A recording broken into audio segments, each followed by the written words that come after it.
Hello everyone. First of all, a very cool good evening to all of you. आज हम लोग एक नए वीडियो लेशन का हिंदी अनुवाद इस वीडियो में देखेंगे। ये वीडियो बहुत ही स्पेशल है उन बच्चों के लिए जो एग्जाम की तैयारी में अभी व्यस्त हैं और जो क्लास 5, 6 अथवा 7 में पढ़ते हैं या किसी अन्य क्लास में भी हो सकते हैं। आज हम लोग जिस लेशन का हिंदी अनुवाद देखने जा रहे हैं उसका शीर्षक है 1 ग्रेन ऑफ राइस और इसके रचयिता हैं डैमी। तो चलिए 1 ग्रेन ऑफ राइस अर्थात अनाज का एक दाना का हिंदी अनुवाद देखते हैं। भारत में बहुत समय पहले एक राजा हुआ करते थे जो मानते थे कि वो बुद्धिमान और न्यायप्रिय हैं, समझदार हैं, जैसा कि एक राजा को होना चाहिए। उनके प्रदेश में या प्रांत में किसान लोग रहा करते थे। किसान लोग चावल उपजाया करते थे।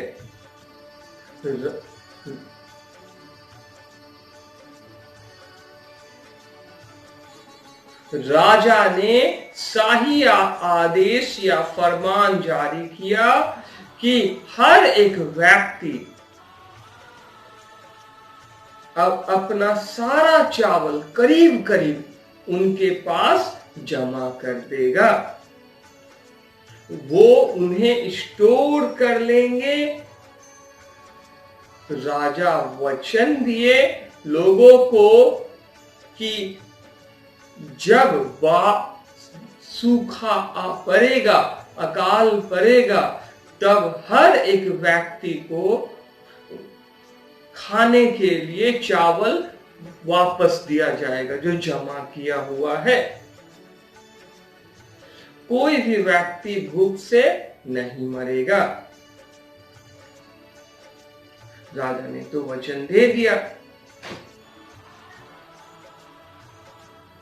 Each year the rajas rice जो है यानी राजा का चावल जो है वो इकट्ठा होने लगा। राजा के चावल के संग्राहक लोगों ने राजा के आदेशानुसार चावल को इकट्ठा कर लिया। लोग के पास जाते और उनसे चावल ले आते। शाही भंडार गृह में अनेक सालों तक चावल की पैदावार अच्छी होती रही। लोग लगभग अपने चावल का 90% हिस्सा 90% हिस्सा दे देते राजा को।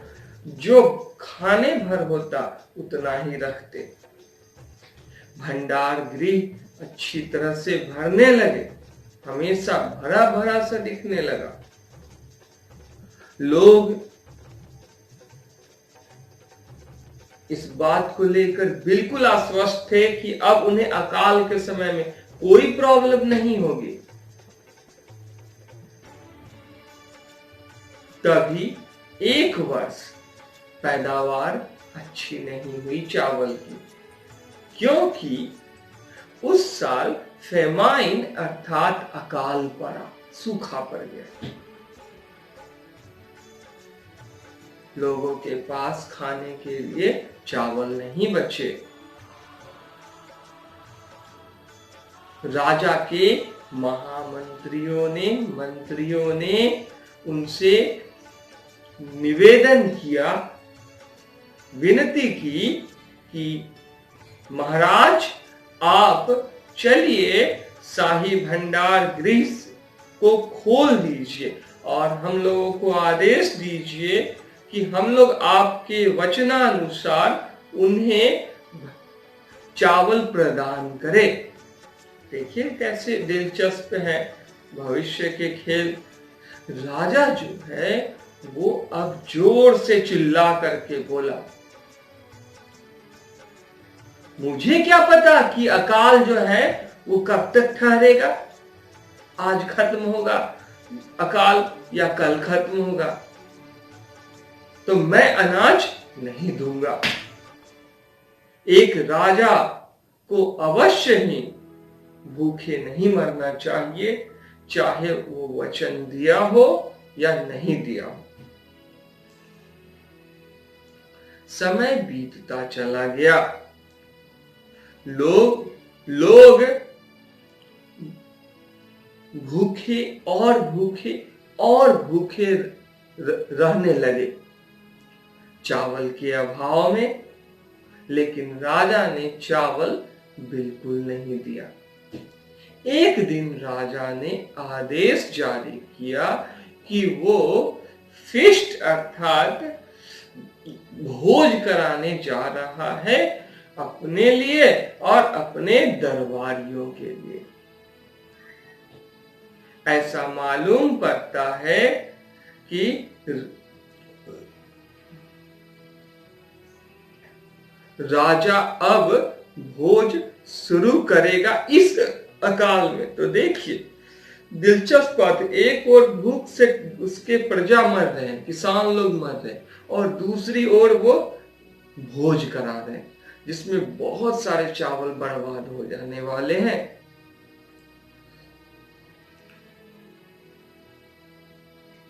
एक नौकर हाथी पर रॉयल स्टोर हाउस से अर्थात शाही भंडार गृह से महल के लिए 2 भरे बास्केट चावल के हाथी पर रख करके निकल पड़ा। जब हाथी चलती लचक खाती तो उसमें से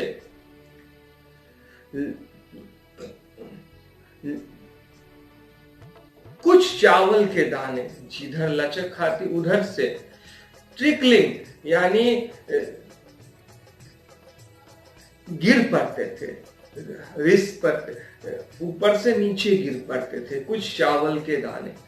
ये देखकर गांव की एक लड़की जिसका नाम रानी था ने अपने स्कर्ट को जो गिरने वाले चावल थे उसके गिरने से पहले वह उस जगह पे फैला दिया। उसमें चावल के दाने गिर पड़े। कितना एंडीवर, कितना बोल्ड, कितना ब्रेव थी वो गर्ल कि चावल के दाने के लिए हाथी के पांव के पास गई। नॉर्मली तो हाथी देख कर ही लोग डरते हैं। वो तेजी से कूदी और हाथी के पास अपने स्कर्ट को फैलाती चली गई।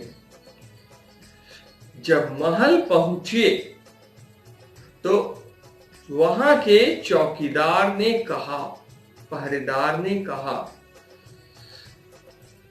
रुको, ठहरो, चोरनी, तुम कहां जा रही हो इन चावल को लेकर के? मैं चोरनी नहीं हूं, रानी ने उत्तर दिया। ये चावल एक टोकरी में से इधर से गिर रहे थे तो दूसरी टोकरी में से उधर से। ये चावल एक टोकरी में से गिरते जा रहे थे लचक खाने पे।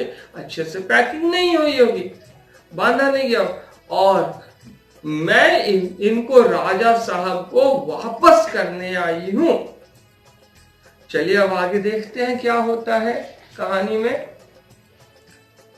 जब राजा को इसके बारे में जानकारी मिली, रानी के अच्छे कर्म की जानकारी मिली, तो उसने अपने महामंत्रियों से उसको अपने सामने लाने के लिए कहा। अपने मंत्रियों को आदेश दिया कि उसे मेरे सामने लाया जाए।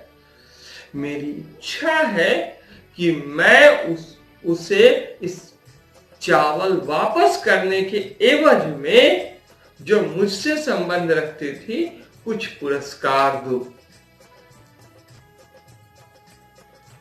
जब वो सामने आई तो राजा ने कहा, मांगो, मुझसे तुम कुछ भी मांग सकती हो और वो तुम्हारा हो जाएगा। मेरे आका, मेरे महाराज, मैं किसी भी पुरस्कार के योग्य नहीं हूं, लेकिन आपकी इच्छा है तो आप मुझे चावल का एक दाना दे दीजिए। केवल एक दाना? राजा चिल्ला उठे, थोड़े चित्कार मारकर बोले,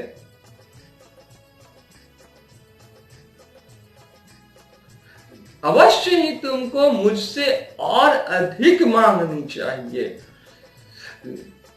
जैसा कि एक राजा को देना चाहिए वैसा मांगो।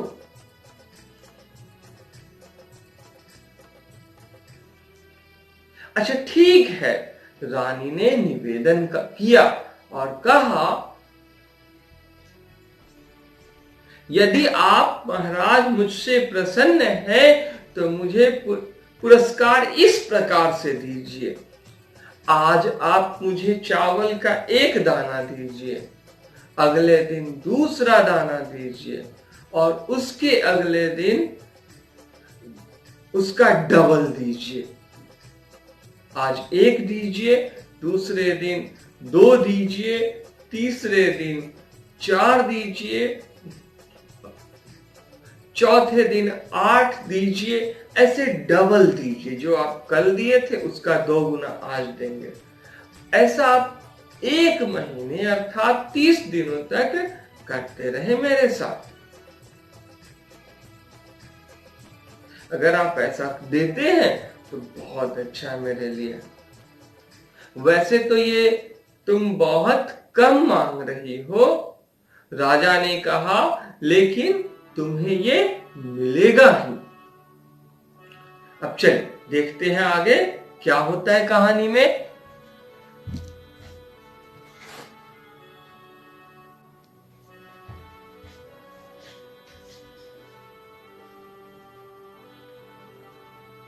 अब कहानी में आगे देखते हैं क्या ट्विस्ट आता है। रानी को चावल का एक दाना पहला दिन उस दिन उपहार स्वरूप दिया गया, इनाम स्वरूप दिया गया। अगले दिन रानी को 2 दाने दिए गए चावल के। तीसरे दिन रानी को 4 दाने दिए गए। चौथे दिन रानी को 8 दाने दिए गए। 5वें दिन रानी को 16 दाने दिए गए। 6ठे दिन रानी को 32 दाने दिए गए। 7वें दिन रानी को 64 दाने दिए गए। 8वें दिन रानी को 128 दाने दिए गए। राजा को कोई असर ही नहीं पड़ रहे थे। 9वें दिन रानी को 256 दाने दिए गए। रानी लेकर के चली जाती थी।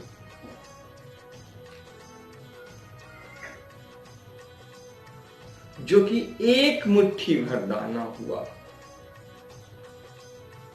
उसके बाद राजा उस दिन सोचे कि यह लड़की ईमानदार है, लेकिन चालाक शातिर बिल्कुल नहीं है। इसे और अनाज मिलना चाहिए था। हमसे चाहती तो ये और अनाज ले लेती।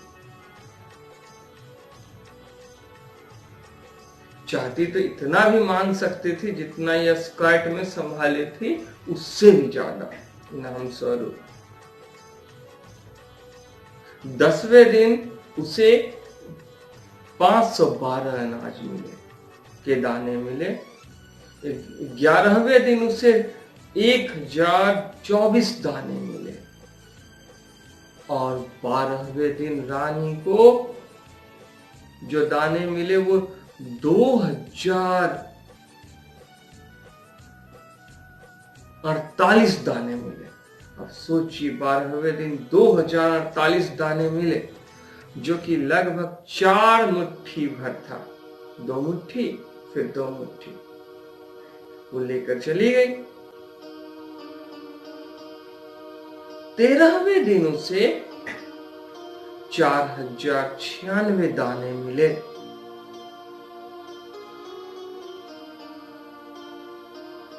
जो 1 कटोरा चावल था, 1 कटोरा चावल का दाना था। 14वें दिन उसे 8192 दाने की प्राप्ति हुई। 15वें दिन उसे 16384 दाने की प्राप्ति हुई। और 16वें दिन रानी को 1 बैग अर्थात 1 बोरा चावल का प्राप्ति हुआ, जो था 32,768 दाना। 32,768 दाना। आश्चर्य की बात है ना। राजा ने इमेजिन नहीं किया होगा। खैर,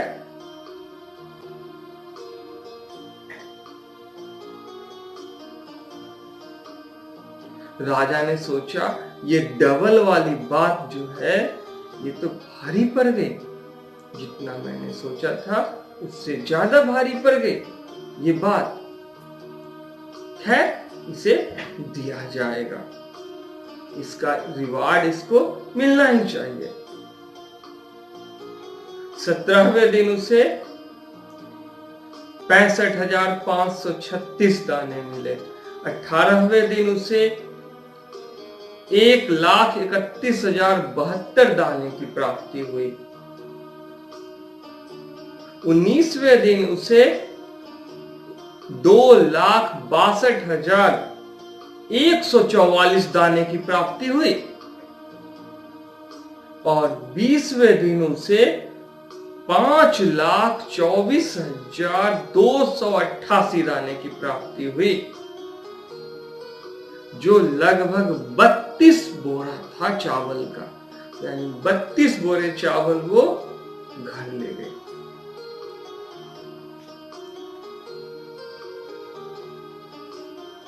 और 21वें दिन उसे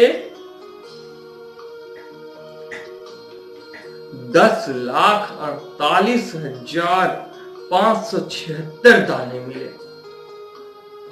22वें दिन उसे 20,97,152 दाने मिले।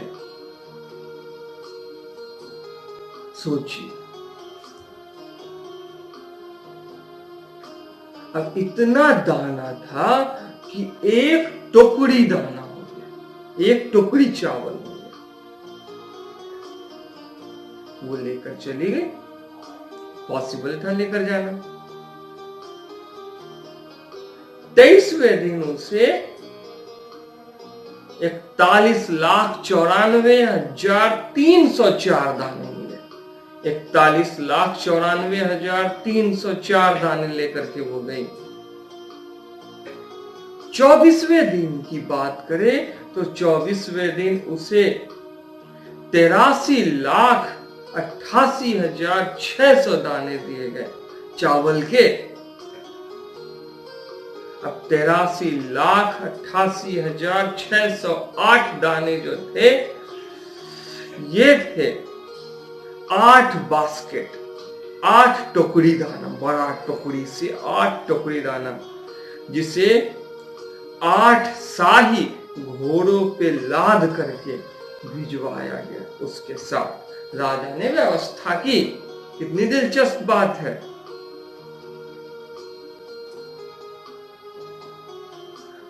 25वें दिन की बात करें तो 1,67,77,216 दाने की प्राप्ति हुई उसे।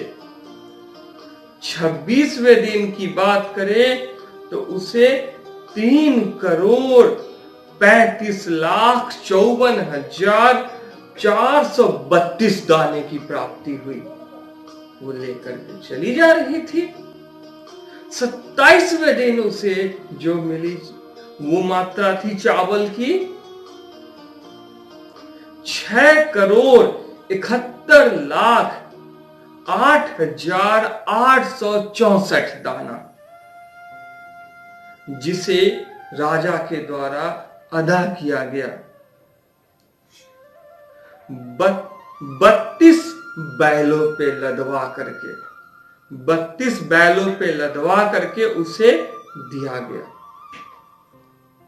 राजा ने सोचा कि रिवार्ड तो बहुत महंगा पड़ गया, बहुत ही महंगा पड़ गया। ये चावल का एक दाना तो बहुत ही महंगा सौदा निकला, लेकिन अदा किया जाएगा जैसा कि एक राजा को करना चाहिए, अदा किया जाएगा। 28वें दिन जो चावल के दाने की प्राप्ति हुई वो थी 1,34,00,000।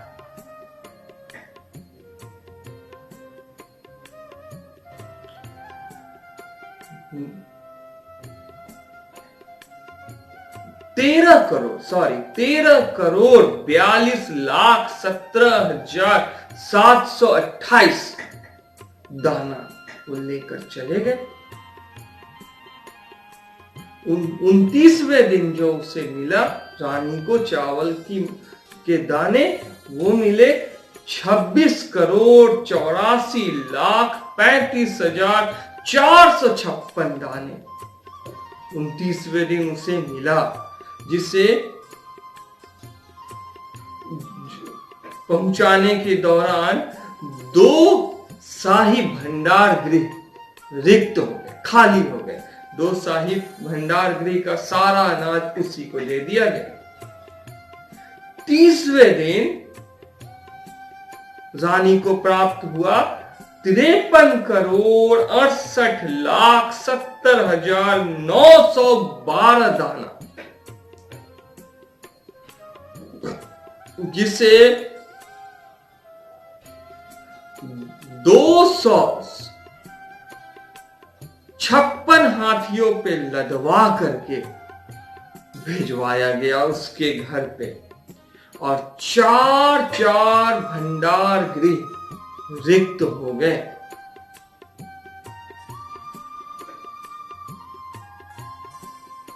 अब दिलचस्प बात यह है कि सब कुछ मिलाकर राजा के पास एक भी दाना नहीं बचा। राजा खुद भूखा रहने की स्थिति में आ गया। Billion of grains of rice राजा दे चुका था रानी को। तो उसने पूछा, तुम इतने चावल का क्या करोगी? राजा ने कहा सिसकी लेते हुए, अब तो मेरे पास भी खाने को नहीं बचा। तो वो कहती है, मैं इसे गरीब लोगों को दूंगी, भूखे लोगों को दूंगी।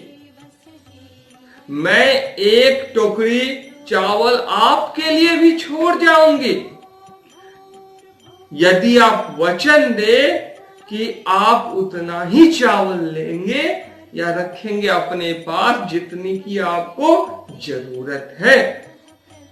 राजा ने कहा, मैं वचन देता हूं, मैं अब से आने वाले समय में एक न्यायप्रिय और सत्यनिष्ठ राजा बनूंगा, जैसा कि एक राजा को होना चाहिए।